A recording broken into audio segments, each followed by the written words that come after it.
Okay, so good morning, Manouch. How are you this morning? Good morning. Thank you very much. Great. Doing fantastic. What are we having for coffees?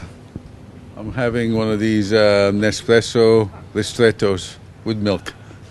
Super Café strong? cortado. You like it strong in the morning? Strong in the morning, yes. Is that a bit of a habit at home, or?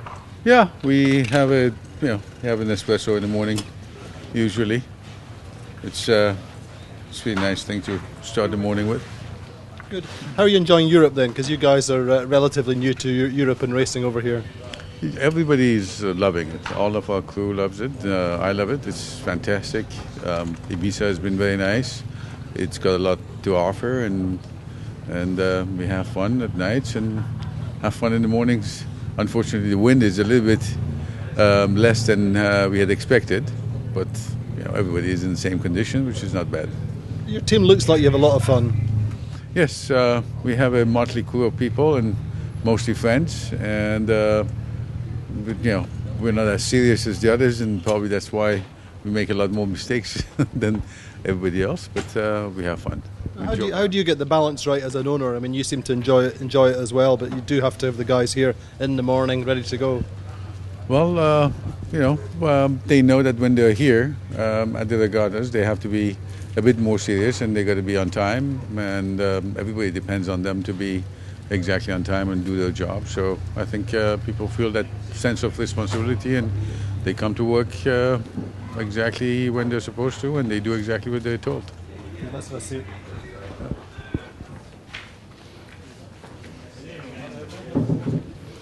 Thank you.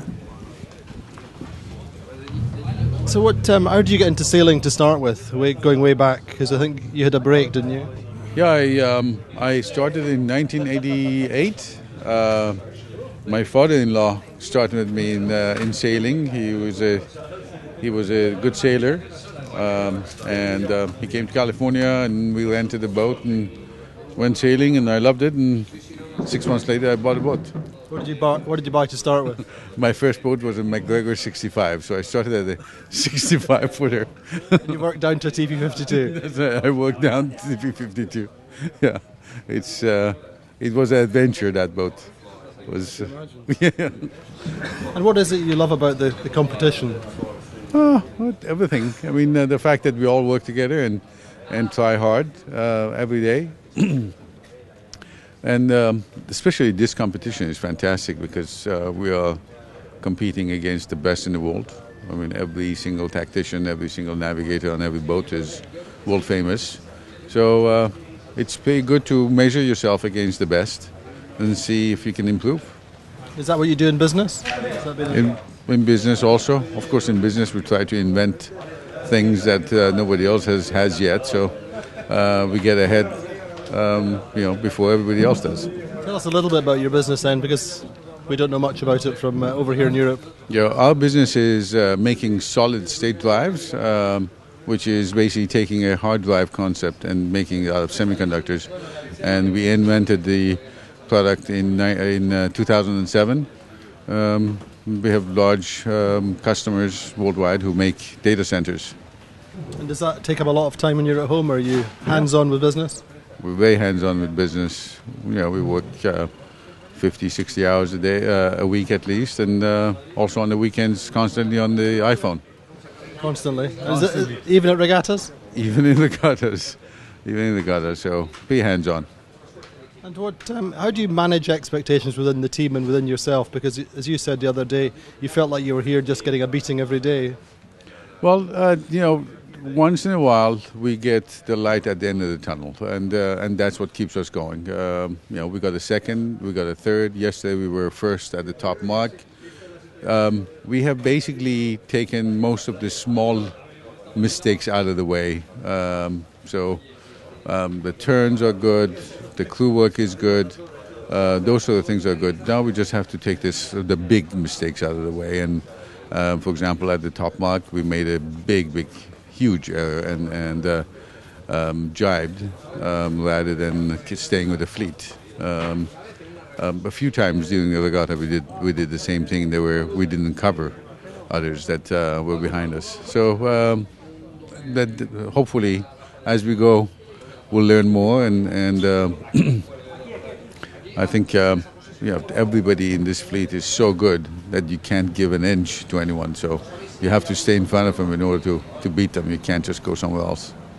Where do you feel you can get? Do you have a kind of target to get to by the end of the season, or are you generally pretty happy with where you are? Well, I would like to get consistent. So right now we are obviously sometimes consistently low, on the bottom of the fleet, but sometimes we get up.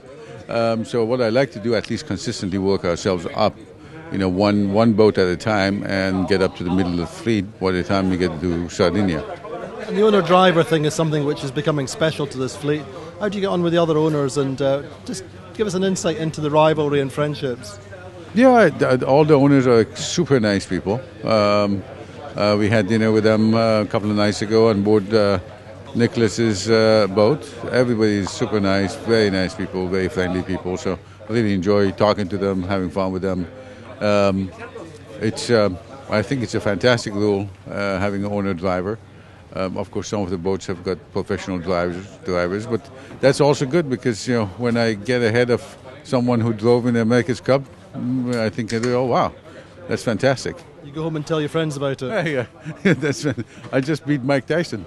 It's the same thing, isn't it? Yeah, it is. It's and that's one of the biggest things that attracted me to this sport because, especially in Southern California, we go sail against Dennis Conner. Where would you be? Who's he? Yeah, exactly. Who's Dennis Conner? But that's the special thing about this sport, that anybody can buy a boat and go and race against the best in the world. What are your passions away from sailing? Actually, I spend a lot of time on sailing. Otherwise, my passions are my family, and I spend a lot of time with them. I've got 2 daughters and a son, and have you been over to Europe with you, or are they going to come? Yeah, they come to Europe a lot. We actually come as a family to Europe a lot because my parents-in-law live in Madrid, and we come to Spain a lot. And they're coming actually for Sardinia. They might come and visit as well. My wife is here in Ibiza. Good. And what do you feel about the rest of the season then? What you've done the King's Cup before, Copa del Rey. Looking forward to that? Never done a regatta in Europe, and this is the first time that we are here, and we're really enjoying it. I look forward to Copa del Rey. I've read about Copa del Rey so many years, and then finally we're here doing it, which is fantastic. And tell me a little bit about the pressures of the travelling and the time zones and everything. How have you found that? Well, that's a bit tough on the whole crew because we live in California, and coming all the way here is a tremendous amount of jet lag. But I think people are tough enough that maybe they take a nap at the bow once in a while. But I think we work it out fine. We come here 2 or 3 days in advance and practice a couple of days, so I think they get used to it. So the curfew's been in place up till tonight. What's the plan tonight? Well, the plan is that they go back home and they take a shower and have dinner, and then they're free agents as of that point. The doors are unlocked; they can go wherever they want to go. What are you planning yourself? Well, I'm here with my wife, and so we're just going to a restaurant. We have very quiet nights, just dinner, and then go back home. Good. Well, let's hope you have a good final day and get back up the leaderboard. Let's hope so. We definitely love finishing up this regatta at a high note. Good. That'd be good. Thank you very much. Thanks, Doug.